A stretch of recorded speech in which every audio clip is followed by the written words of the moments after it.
Hi, I'm Jeff Lowe, Managing Director of Asian Sky Group. Welcome to Asian Sky Media's Fleet Week. I hope you enjoy the next presentation. For more information on Fleet Week, please go to Asian Sky Media's website, asianskymedia.com, and find all the information you need there. Thanks. Hope you enjoy the presentation.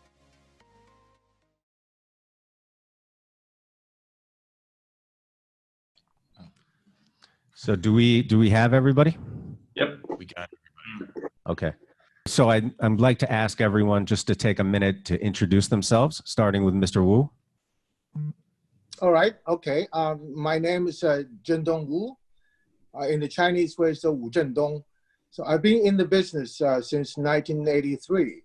So I've been here for a while, and I'm the chairman of AsBAA currently. I also, I run a company, Avion Pacific, in China, and so I'm glad to be here. Thank you for inviting me. Great. Thank you very much. Max? All right, I'm Max Motschmann. I'm the CEO of International Jet Management Asia. I'm based normally in Hong Kong, and I'm in charge of international relations and legal affairs of AsBAA. Thank you very much. Phil? Hi, I'm Phil Barmer, Director of Maintenance with TAG Aviation Asia. I'm based in Hong Kong, Vice Chair of AsBAA, and I'm responsible for the Hong Kong, Greater Bay Area, Taiwan and Philippines region. Thank you. Paul? Paul de Groslier here in Tianjin, China. I've been in China 11 years. Vice Chair of AsBAA, mainly responsible for membership within AsBAA and some of the OEM relationships within AsBAA. Great. Luann? Hi guys, I am Luann with Collins Aerospace, and I am based in Singapore, taking care a lot of the customer support for APAC. And right now I'm focusing more on the Southeast Asia chapters, basically in Singapore, Malaysia, and Thailand. Yes, yeah. Great. Well, thank you all for joining us. Mr. Wu, I guess we'd like to start with you, if that's okay. Okay, please. Okay, we're going to come back to Rocky. So I guess, Mr. Wu, if we can break this up a little bit into two parts, sort of one before COVID-19 and then really since COVID-19. Can you talk a little bit about what your goals are for AsBAA and how things have been going since you've taken over as chairman? All right. Okay. Well, first of all, I'd like to thank you for inviting us and all these members of the board to join this this virtual meeting. And my thanks would like to go to all the directors and the governors, the members of the association. We were able to really just have a united team to serve for the association. Since July 2019, we have done actually quite a few things. And first of all, we have assigned each board member to a specific responsibilities. For example, we have Phil in charge of the marketing and events, and Rocky for the China events, and we have Paul in charge of the membership and also OEM relationship. And then we have Luann sort of just overseeing the financial side of it. And in February, we were able to actually hire a COO, Jeff Chiang, who is also sitting at the panel here. And I'm glad, yes, there's him. So Jeff has a legal background, which is really helpful. Now we have done some internal restructuring and also streaming to cut some costs and saving some money. And that's why we're able to have Jeff Chiang here and dedicated to the organization full-time. So this is really, to have a better service for the members and of course the association. Now financially, we have done actually quite well since July last year. And I just, maybe just want to share with you, we're all on positive side and sitting also for our cash today and sitting is over $1 million Hong Kong dollars, which is really great and helps us to do more things for the members. And as for the membership, last year when we took over, it was 130 numbers here or members. Now today, if I'm not mistaken, we have 150 members. So this is all really good. So all the activities, all these other activities, this discovery program, and then the safety days, regional chapters, they're all really going well. And we've also modified our bylaws and our chapters. And we're also in the process of trying to get a set of a code of conduct, trying to govern the ethics of or the governors or the members and even to the board of directors. So I think all in all, we have made some changes, and the whole board is very united now, and we're looking forward to more excitement and trying to bring this association to the next level. Well, that's great. Thank you. Thank you for that. Can I ask you, Mr. Wu, and then we'll get to the other governors. You know, is China, I guess, where you're focused a lot of the time, back to work? No, life is never really the same after this coronavirus thing. So today I was just the latest number. They still have 46 cases, of which 10 is local and 36 is from outside. So China is concerned about the second wave. So therefore, many of the things are still kind of just shut down. For example, in Beijing, or many of the governments are still partially opened. For social gathering is also limited, and some people are still working at home, and general aviation companies. They have been operating, but not really to a full scale. So I don't think life will ever really be coming back to normal, but we are seeing the light of the tunnel. So I think probably just in the next maybe maximum 2 months time, China will go back to kind of sort of normal, but it's not really the normal thing.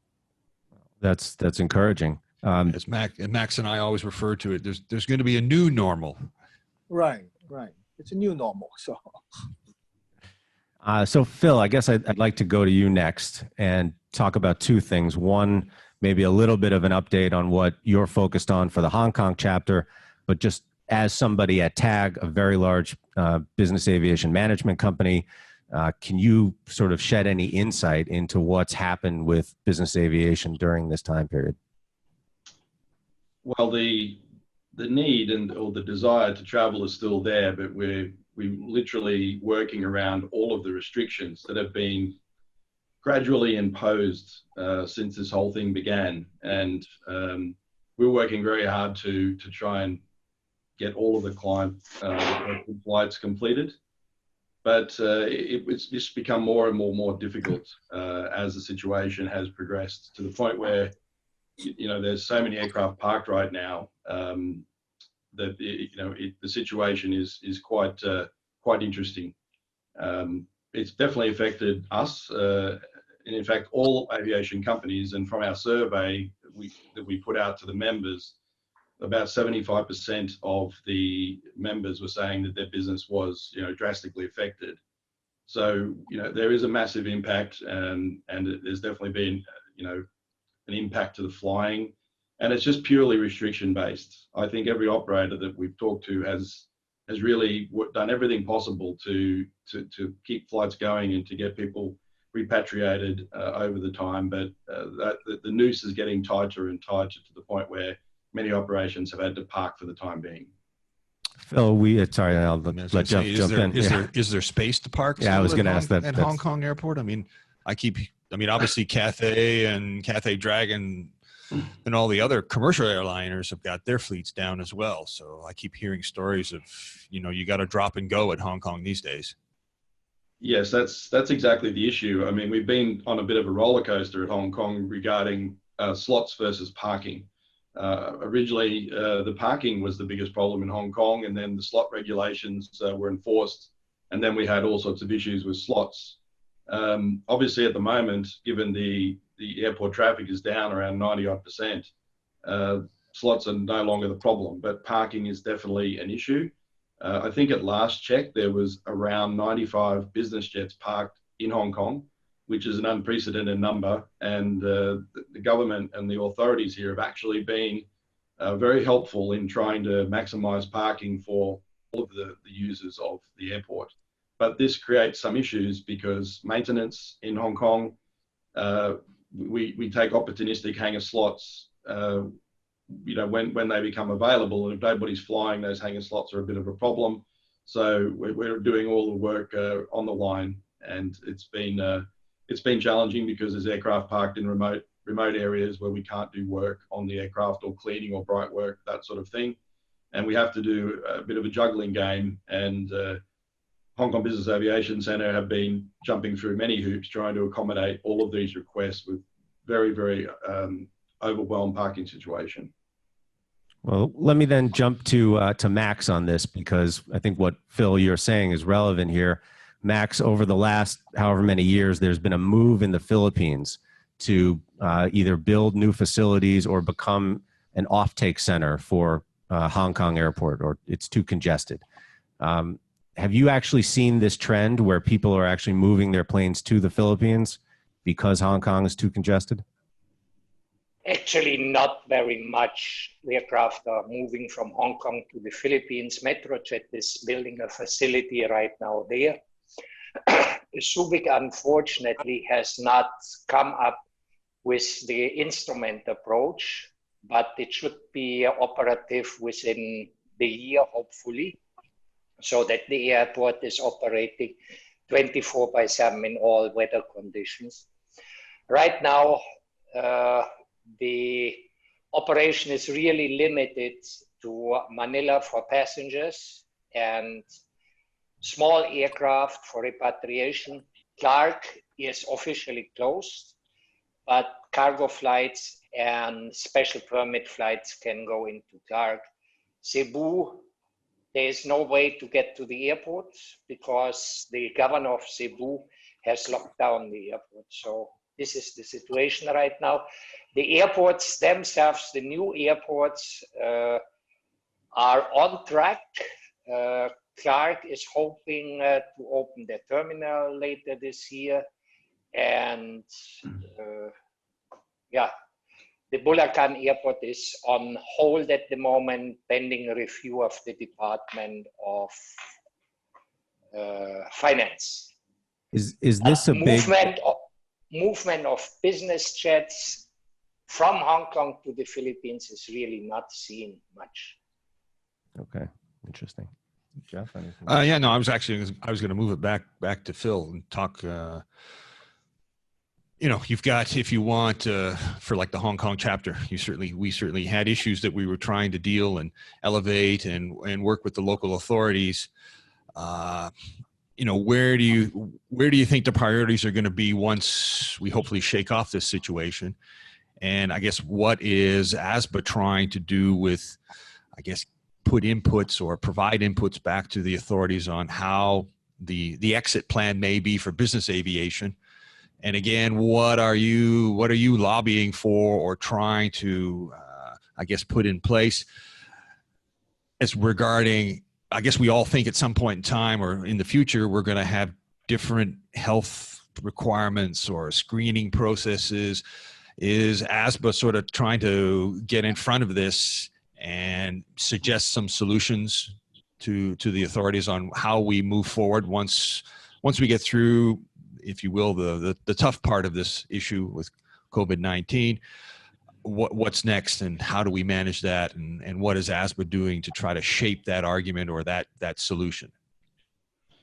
I think the situation in Hong Kong has been quite dynamic, because as I said before, we had parking problems that became slot problems that are now again parking problems.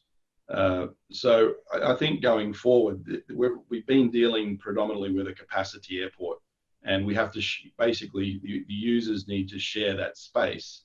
and Hong Kong, if it had more capacity, prior to this situation, could have done a lot more movements, and business aviation could have benefited from more movements. We've always been limited on movements in recent times. So I think after this, there's a couple of things. I mean, I see some opportunities potentially if the airline traffic is slightly lower after the, when we get back to the new normal, as you called it. I think we may have less issues with slots, at least in the beginning. And as far as the restrictions on health and screening, the government is applying that across the board. So whatever limitations are in play, whether it be airline or corporate, it's the same. It will be the same situation. So we'll have to navigate around that as any passenger coming into Hong Kong. We also look at this from a Greater Bay perspective as well. We've obviously got Macau as part of the Greater Bay. We have the bridge. So, we're looking at the solution for all the traffic coming into this region. Luann, you're in, I guess, a similar position in Singapore, similar in terms of there's no domestic really market, much like Hong Kong. Can you talk about the same kind of issues that are happening in Singapore? In terms of parking, I mean, right now, like what we were talking earlier on, we actually noticed that the maintenance is still going on. So that's not really, impacting at all. But in terms of parking, we do look at, different options. And if there are different, spaces like in Philippines or in Malaysia, for example, definitely we could, advise the customers and also the members to be parking it at other bigger hangars, for example. But I mean, yeah. I was going to say, we've actually been working with various members from around the region to look at, okay, how can we get aircraft to offload some of these peak parking locations? But to be honest, we've hit the wall on the regulations as far as COVID. So we are exploring with various members, how can we get the aircraft parked at your facility where it's easy to do maintenance, it's easy to maybe have hangar parking as opposed to leaving aircraft out in the blue sky.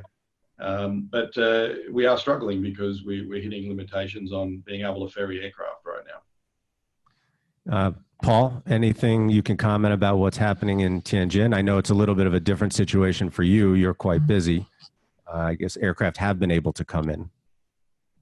Yeah, for Tianjin, I would say that, two things kind of came to a head after COVID, where we had significant ramp construction last year, where they actually dug up the entire side of our airport for parking, logistics, freight parking, and also business jet parking to go in line with the FBO. So this all got completed just prior to Chinese New Year. So that space became available. Unfortunately, they're parking like commercial airlines out there now. A couple of the Tianjin airlines are based out there. But a lot of parking space became available there. I also operate a large ramp space. So we've had a lot of aircraft parking with us that have been pushed out of Beijing, probably because of the airlines parking there. So a couple things have happened in Tianjin where we were able to park some aircraft with that space opening. So let me come back to Mr. Wu then. Assuming things do settle down, assuming whether it's a vaccine or something else, and life, as we said, becomes that new normal again. So what is the prospects of addressing these constraint issues? Is it China building more general aviation airports? What are you as a group kind of pushing for the next 9 months? Yeah, of course, there are some like restrictions really just limiting the development of general aviation or business aviation. We've been talking this for many, many years, and one of which is, of course, the infrastructure. As of this time, I know, as far as I know, we still only have maybe 240 plus GA airports, and that is far more than enough to accommodate the requirement. And the tax issue, of course, is still very high. Importing an aircraft from any outside countries into China It's still very high. It's a 13% of VAT plus 9% of other tariffs. So adding together, it's over 21 plus some percent.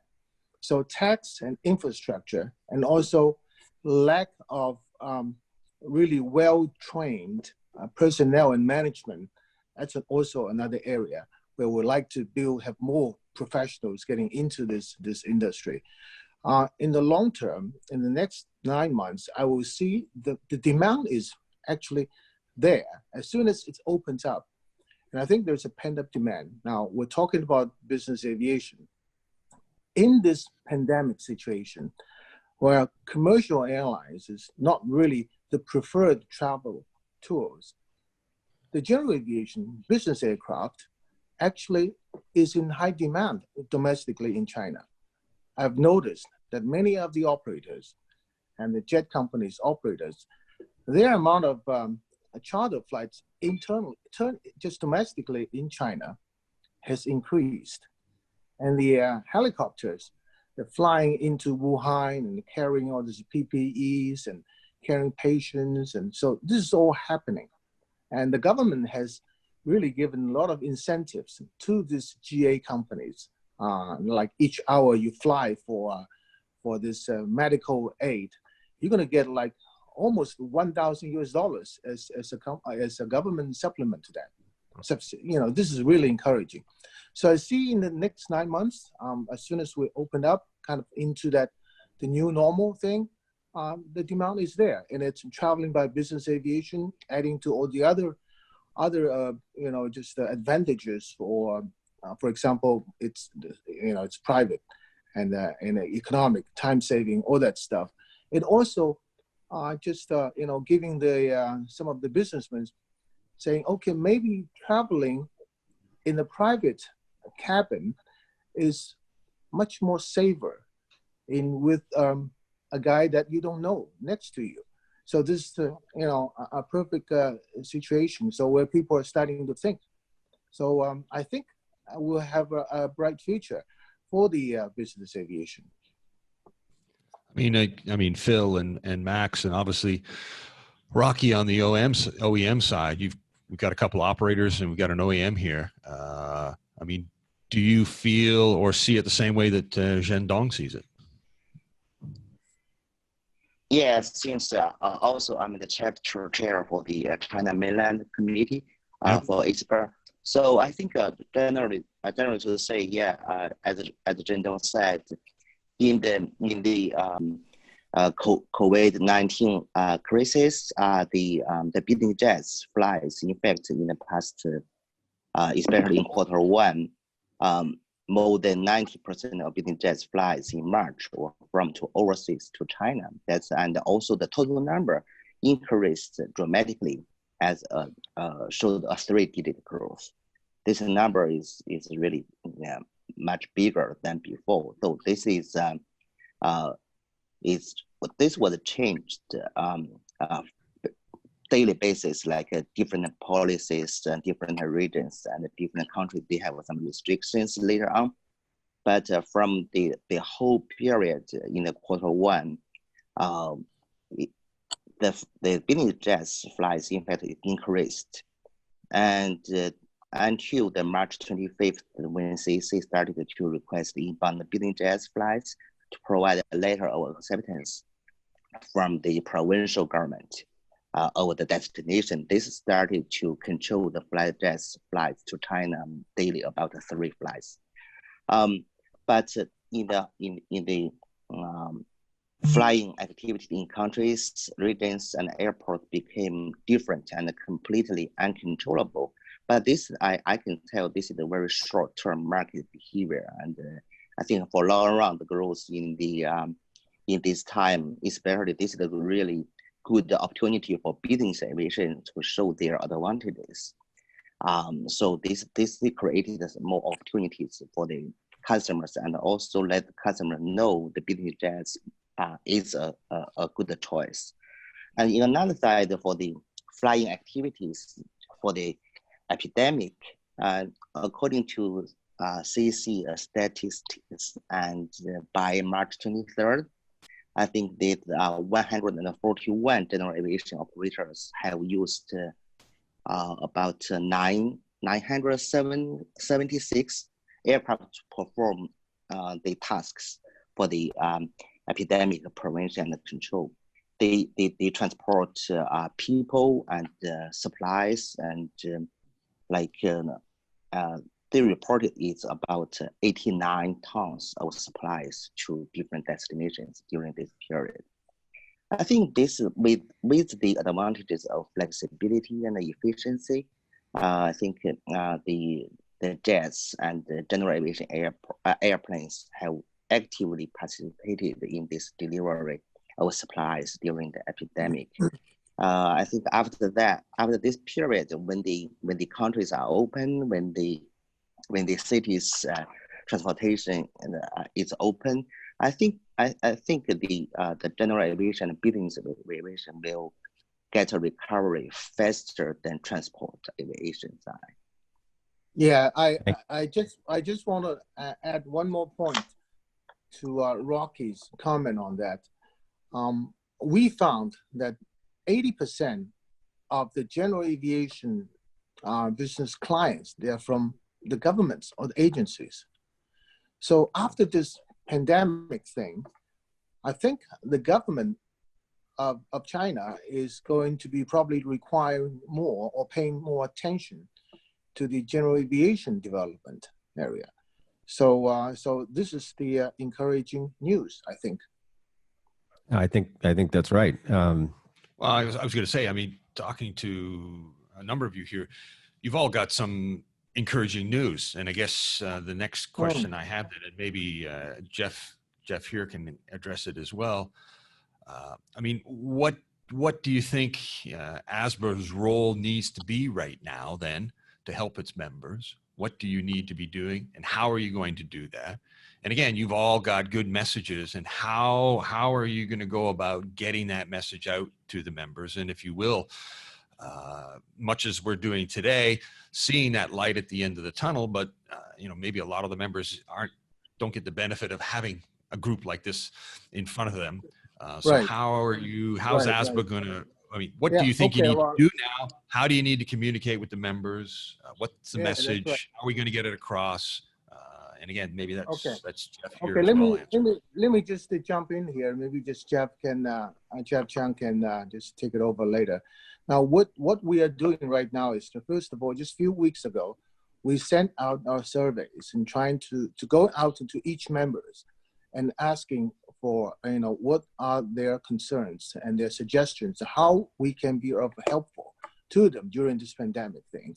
And then also we've sent out letters and to, for example, the CAC and the Hong Kong government and Singapore and all these regional governments are sending out, addressing our concerns and asking for local government support on how can they, regional governments, help the general aviation and business aviation. For example, maybe are there any relaxations on tax? You know, does the government and can they provide some financial loans to companies that are in predicaments, you know, financial predicaments? And can the airports, the government-owned airports, reduce their fees and things like that? So we're doing that things. So we want to show our care to all the members, and we're doing some great things. And Jackie can comment on what you've been doing. Sure. So we've been, as the board, we've also been reaching out to, as Zhendong was saying, we've been reaching out to the members to get feedback. And we've also been, we have actually sent out letters to the various governments in the region to try and seek for relief measures in terms of whether it's reduced fees, or how's that going? Are you getting responses? I mean, I guess maybe incorrectly or incorrectly, I just don't know how receptive the governments are going to be to helping business aviation, given some of the perceptions they may have of our industry. I agree. I think it is an uphill battle, but at the same time, like you said, Jeff, I think a lot of it comes from the impression that we give off, that business aviation gives off to the government. Yep. But I think in light of this whole crisis, I think they are starting to see the increasing value that business aviation is providing to, I was just thinking if ever there was a time for an economic impact study of business aviation that you could, if you will, plop down on a desk in front of someone who thinks we don't contribute and say, hey, here are the numbers. Yeah. It would be very handy at this point in time, Yeah. because I don't think people have a clear understanding of our contribution to the general economy, the number of people that are employed in our industry. I don't think they have that vision. Correct. And I think, it would be very helpful if we have some concrete data to support our, our claims or our contributions to the, to the economy for the government, and in light of what we've been doing with the humanitarian repatriation flights. Yeah, I mean, as I've been saying, there's a lot of good news too as well. Yep. And stories to be told about what Right. AsBAA and what its members are doing.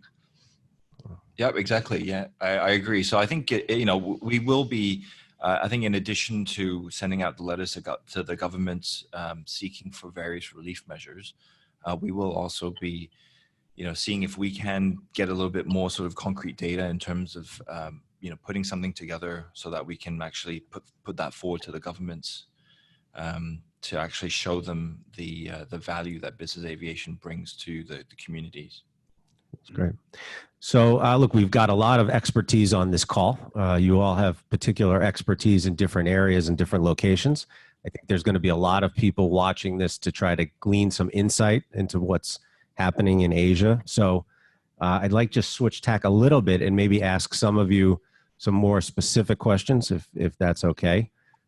Starting with Paul and carrying over a theme that Mr. Wu made about qualified personnel. From a maintenance perspective, from an engineering perspective, are you getting the types of engineers that you need? Yeah. Or do you still have to import from overseas? No, look at from our company's approach from the beginning. Let's say I've been here 7 years now. We've taken the approach where we were going to localize our engineering staff, and I think it's worked out very well. Obviously, there's a steep learning curve with many of the staff that we hired.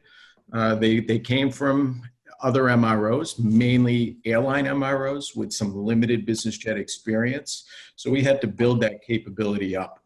I've seen the actual capability grow exponentially over the last 2 or 3 years when we've completed I think about a dozen heavy maintenance projects.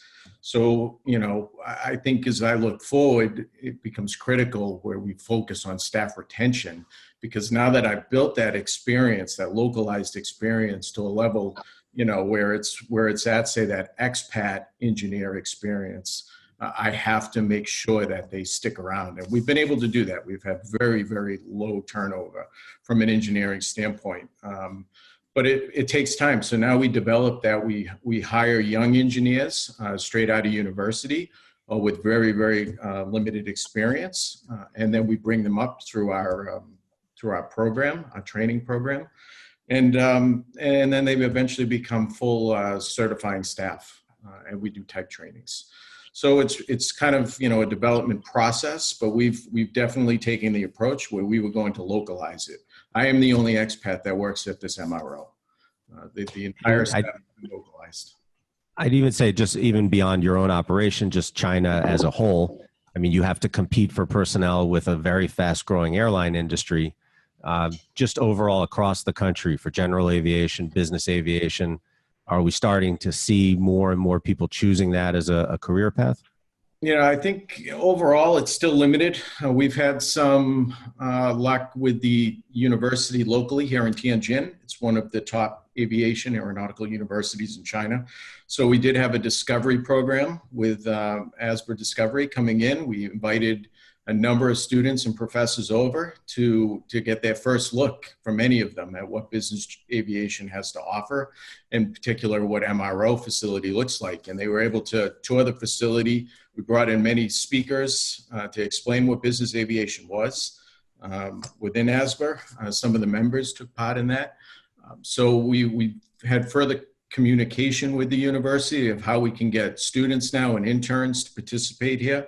So I think, you know, it's certainly something new in China, where the university students are exposed to business aviation, and we're going to continue to do that. We're going to do that, I think, this year now in Beijing, and one of another top university in China for that. So I think it's just introducing it at an early level, because, you know, they only know Air China and Ameco and Guangzhou, Gameco as, you know, career options. It's introducing now business aviation as a viable alternative. Interesting. Yeah, I mean, we're big fans of Discovery as well, and have a couple of interns working with us at this point in time.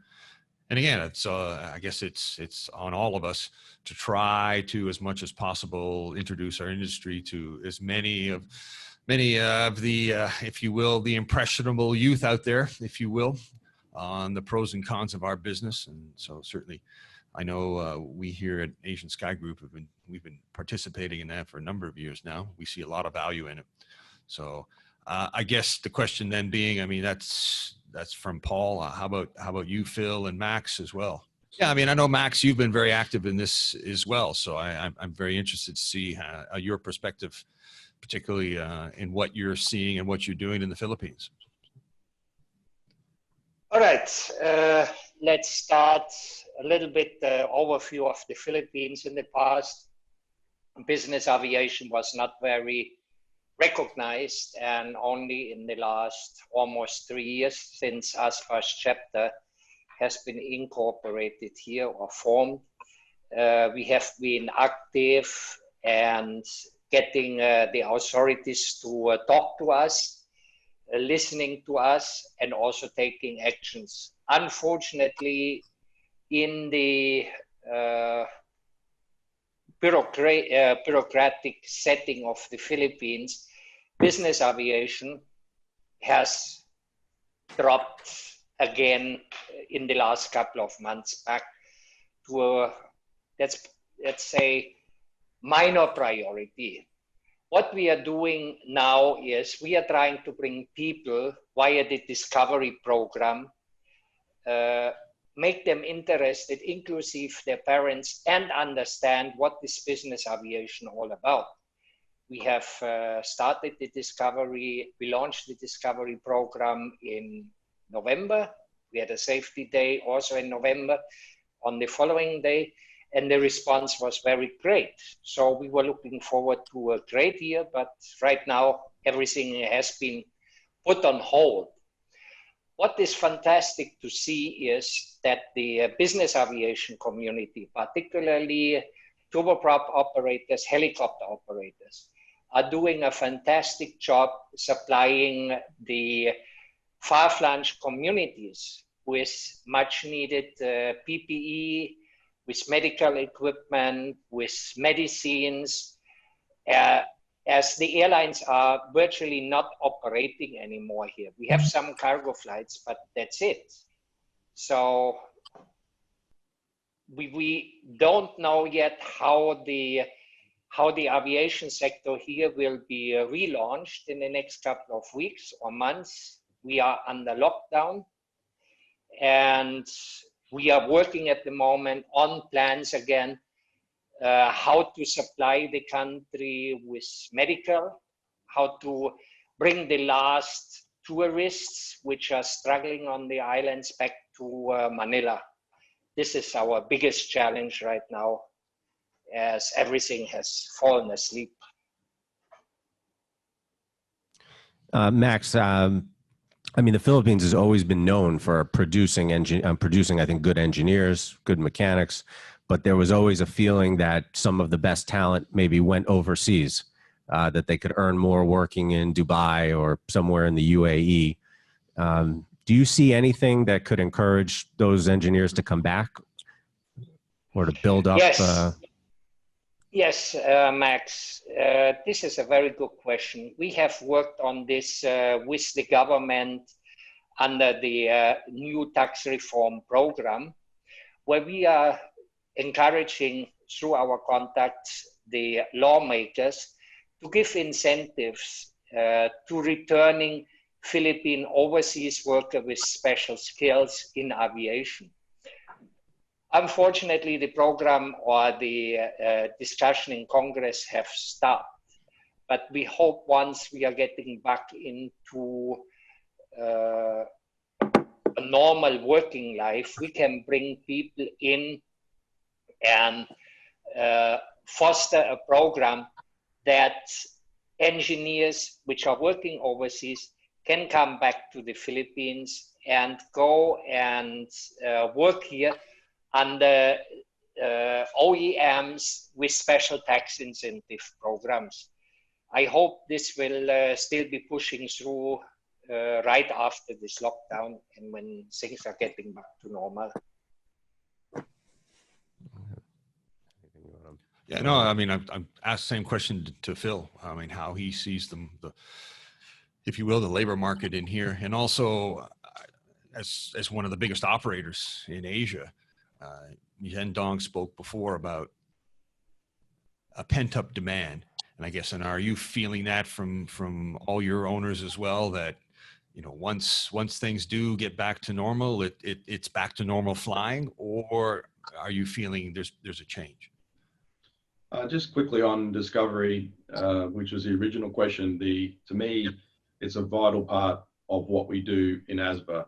I mean, the letters we have just sent to the governments, this is exactly the point, to make people aware that we are here, that we are important, that we add a huge value to countries.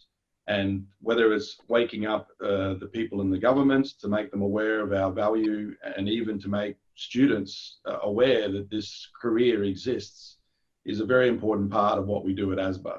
So, you know, that's why for us, Discovery has just been magnificent. You know, it's been an amazing program. There's been a lot of people very interested in aviation, getting a taste of aviation with the internships. And also, you know, as TAG in the maintenance team, you know, we've had trainees going through our system similar to Paul. We basically have brought in talented people, given them the experience, the guidance to bring them up to, you know, that high quality level technician that we need to serve our customers. I think as far as, you know, the industry and coming back, my belief has always been that business aviation is, you know, totally tied to economic prosperity. I think obviously we're going into some seriously tough economic times, but I believe that business aviation will be the tool that's absolutely needed to get the economy back on track as quickly as possible. This is the tool that makes business happen. So, you know, for us, I think that, and if you have the money and you want to do business, you would prefer to be in your private aeroplane with people you know than sitting with next to strangers, as Zhendong had previously mentioned. So I believe that, you know, business aviation really needs to be supported to get those economies restarted after the situation. And I think that people really will choose to fly business aviation if they have the choice for their health. Oh, good. Sorry. Don't disagree. Yeah, don't disagree. Like I said, for me, it's maybe again another one of those silver linings where, you know, we have an opportunity at the moment where we can get a lot of visibility for a number of different reasons, and being at a lot of humanitarian flights at the moment. But I think you're right, Phil. When we finally get around the corner or over the hump, business aviation will be what gets back to business the quickest. And so we'll have a vital role to play, and we need to make sure that we use the opportunity as best we can to promote our business and draw more people into the business. If we don't have the growth at the grassroots, with the, if you will, people aspiring to have careers in business aviation, our long-term future doesn't look great. So it's a fairly important role, and obviously that's one that's been picked up by AsBAA Discovery and has been very successful. So, Luann, we wanted to come to you a little bit.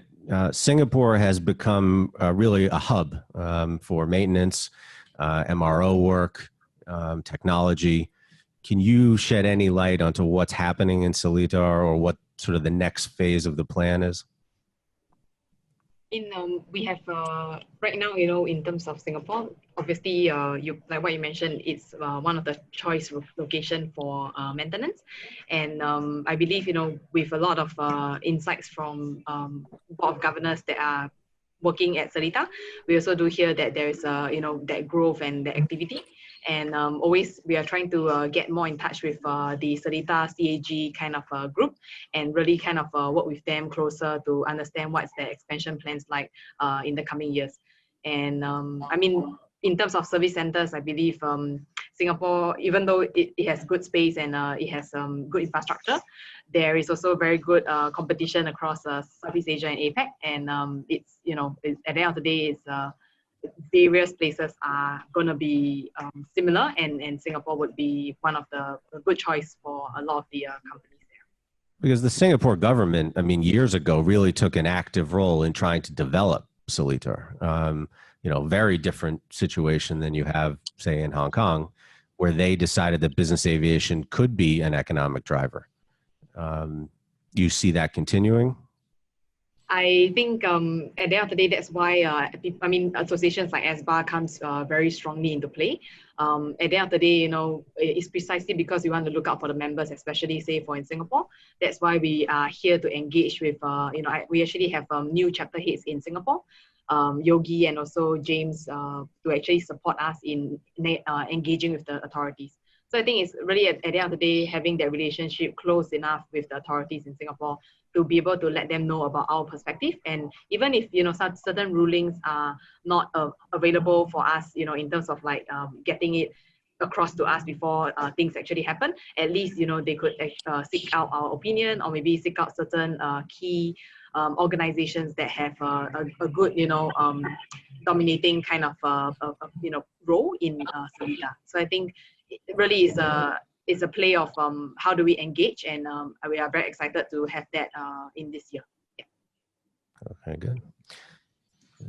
Yeah, I mean, at some point in time, and maybe it's more towards the end, the hope is with this podcast that we're doing at the moment, we're going to get people that are going to tune in and are not familiar with AsBAA, are interested in hearing what the organization is about, and will listen in. So I think it maybe at the end, or maybe not now, I think it would be interesting to hear. I mean, their obvious question may be, why should I join AsBAA?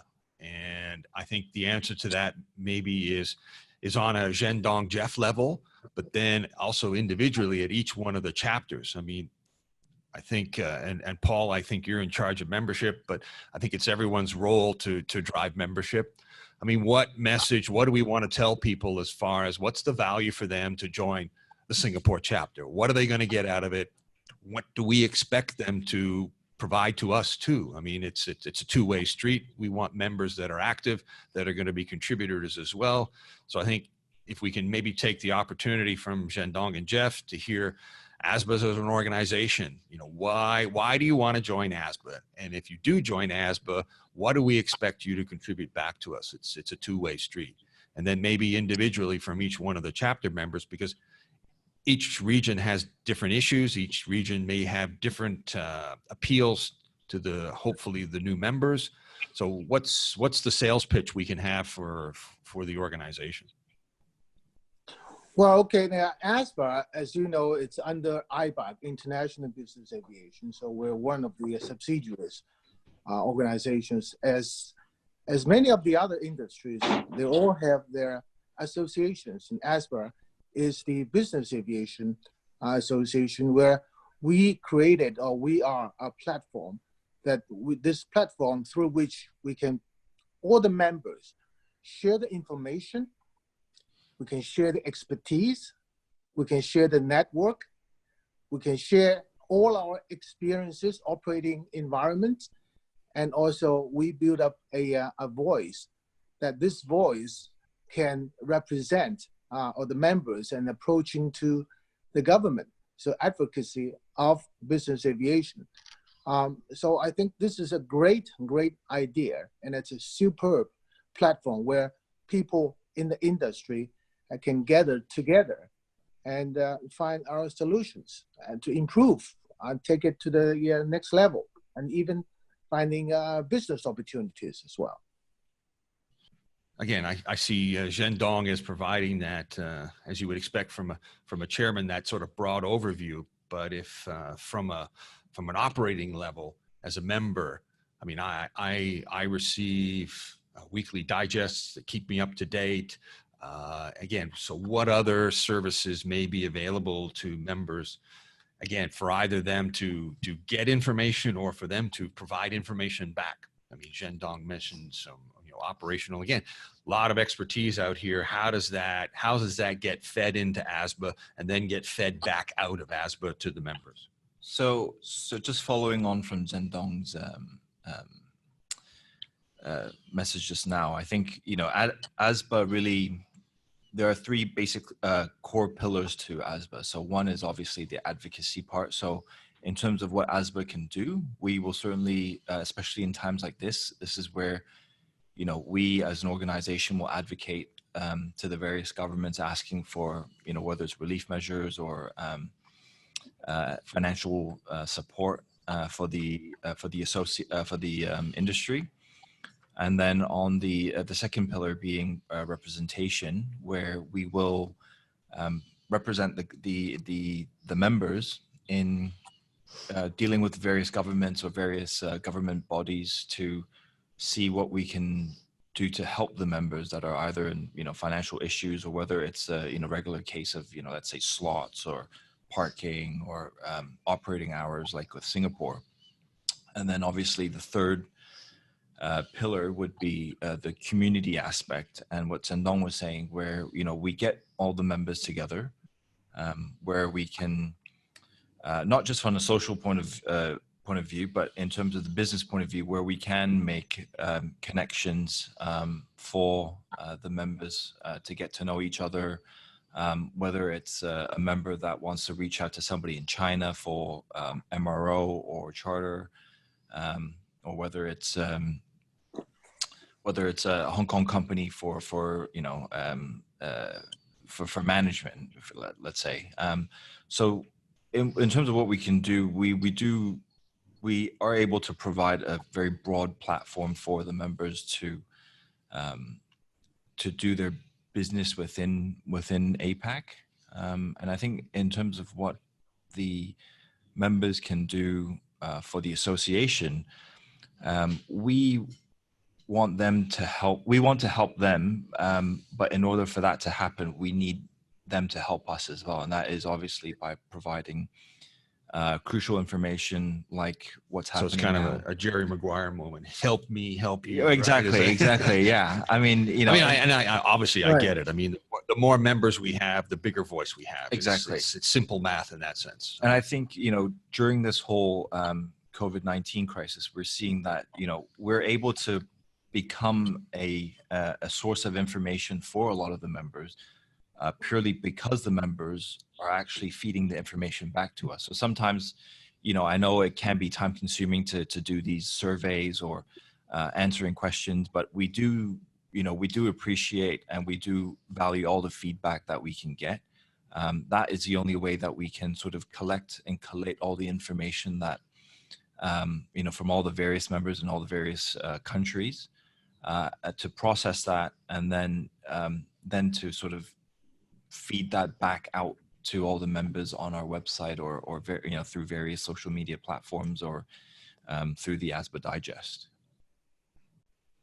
Interesting. Anything you I'm heading back to AsBAA. It seems, and maybe my perception is incorrect, the membership has, how do we get the next big bang out of membership? We're 130, 140, but we seem to 150. How do we push through that, what seems to be a little bit of a ceiling? I don't know if we all think that in our respective markets, we're already saturated, or, what is your plan to, how do we get to 300, and where do those members come from? All right. And how are we going to reach out to them? And again, get them into the organization. Okay. All right. And I think part of that will be, Paul, what your membership program may be, or incentives.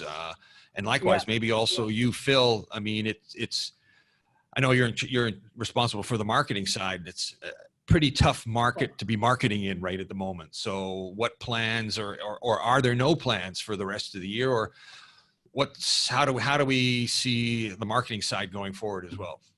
Yeah, okay, Jeff, let me just cut in here. The 150, of course, is the current level. We hope to hit 300. Now, how do we go from here? My thinking is that, first of all, the business aviation industry here in APAC is relatively a small circle. We need to expand into other areas. For example, we need to get into the infrastructures, the airports. We need to get into more of this, and maybe even the government agencies. And we need to penetrate into the China market. We have not done enough. I think China is a big, huge market here. And we need to get into the rotary aircraft, OEMs. We need to get into the small fixed-wing aircraft. And this is all general aviation, but general aviation, small helicopters, they all can be a part of the business aviation. So my thinking is we'll be going into more of other areas rather than just the business aviation. So that's my thinking. And to do that, we need to have more presence in these different regions. In China, for example, as soon as this pandemic, we had a plan. For example, we want to go to even the associations. I mean, the Chamber of Commerce, the local business associations, and getting them and then their support also. And so that's part of the plan. And we'll also have this business CEO luncheons. And, it's just, unfortunately, this thing has slowed down the things for us. So I will ship it over to Paul, who is in charge of this. Yeah, so like as Zhendong said, there are a few things that targets we set to increase membership. We did set some aggressive membership targets. Obviously, I think it's going to become a greater challenge for us given the current economic situation and COVID situation. But I think that, some of the initial efforts would take place in mainland China, as Zhendong said. We had scheduled meetings to be held really for the first time throughout mainland China. So unfortunately, we had to cancel, but we were scheduled to have our first outside of China meeting in Shenzhen in March. We do have upcoming meetings still on, and we'll see how that goes. But we plan to be in Shanghai, Guangzhou, Shenzhen, Chengdu this year to have chapter meetings. So we are getting outside of Beijing. We had our meeting in Tianjin last year, which was highly attended. So the goal of this is to really introduce ourselves throughout mainland China to small companies. I think that, AsBAA is fairly well penetrated in Beijing, but when you really get out to areas of Chengdu, surely a lot of these GA companies, business jet companies, don't engage with AsBAA, are not members today, and quite frankly, just don't know about AsBAA. So I think there's a lot of room for us to grow inside of mainland China, and this is a focus of myself, Rocky, and Zhendong being based in China, that we really need to grow the membership in China. We have had some success doing that. We've had some companies join. Some new companies as we've introduced AsBAA to the mainland Chinese operators, but there's plenty of room to grow. So I think this is just one area where we're going to go into focus, and I think there's an opportunity there. Obviously, we need to add more value to the members. We are in discussions now as a board over the last month or two. I think there's going to be some restructuring to our membership tier system. To make it easier for members to slot in, members to join. Jeff will, I would say can add a little bit to that, but I think we'll make an announcement fairly soon on that membership tier. But, it's not just, shrinking the tiers and making it easier. It's also adding value to the members, whether it's on platinum membership, corporate membership, small membership, but we need to add more value to the members. We need to bring more to them so that we can justify their membership dues. And we'll ask more from the members from a participation standpoint to, as Jeff, as you said, to help us help them.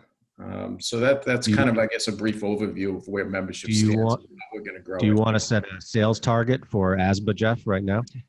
No, we already did. Oh, we're well ahead of you. We do have a He has aggressive goals. 200 members by the end of the year, Jeff? You're nearly right. You're nearly right, Max. I agree. I mean, the challenge is getting, Zhendong General Aviation that operates two Squirrel helicopters to join, and it's not going to happen overnight. It's a long road to hoe, but certainly it's lots of potential members in China, but frankly in all the regions which we haven't been able to reach. And again, it all, as you say, Paul, it all comes down to seeing value in the organization. So. All right. Okay, so An Jeff, important step for AsBAA for sure. 200 memberships by year end. Yeah, we can do it. Do you want to wrap up by giving us your plan? No, I'm just any parting thoughts you'd like to add? Should I let maybe Zhendong will finish, but if there's anything you'd like to. Well, yeah, going back to Phil's point just now, and even to Paul's point, I think, and even to your point, Jeff, the memberships, we do have an ambitious target this year. Obviously, that will be challenging in light of what's happened, the past few months. But I think we are hopeful that we can grow the membership base. And I think first and foremost, that will be by trying to find ways to deliver better value to the members. Yeah, I was going to say now's a great opportunity. Correct. To demonstrate that AsBAA as an organization does add value. So I think, we're through whether it's through these regular COVID-19 updates, and of course, in addition, besides the whole coronavirus issue, we are planning to roll out new initiatives, which hopefully will give better value to the members, new membership structures, which will be announced, shortly. And I think, I think it also makes sense to maybe tap into some of the other business aviation associations, whether it's working closer with JBAA, MEAA, EBAA, ABAA in Australia. I think we can help each other. And I think this is where, in light of this difficult time, this is where I think all the members need to be reminded that we should stick together as a whole, because, only when we're together can we be stronger as a body. And I hope in terms of the long-term future of AsBAA, I think, I hope that we can make AsBAA into an authoritative body, in APAC for anything business aviation related, like how it is with EBAA or MEAA. All right. Mr. Wu? Well, yeah. First of all, thank you for arranging for this virtual meeting, and I would like to also take this opportunity to again extend my sincere gratitude to all the members of AsBAA, and I want to promise you and assure you that we, as AsBAA, will always be there, ready to serve for your purpose. And please, in this unprecedented time, let's stay together, stick together, stay safe, and prepare for the rebound. As the saying goes, if winter comes, will spring far behind. Thank you. All right. Good way to end it. So thank you, everyone. That's a wrap, as they say. Thank you, everyone. Thanks for your time, everyone. Good luck Really with appreciate it. Thank you. Yep. Thank you. Thanks. Yeah, thank you. Thanks. Appreciate it. Have fun. Thank you so much.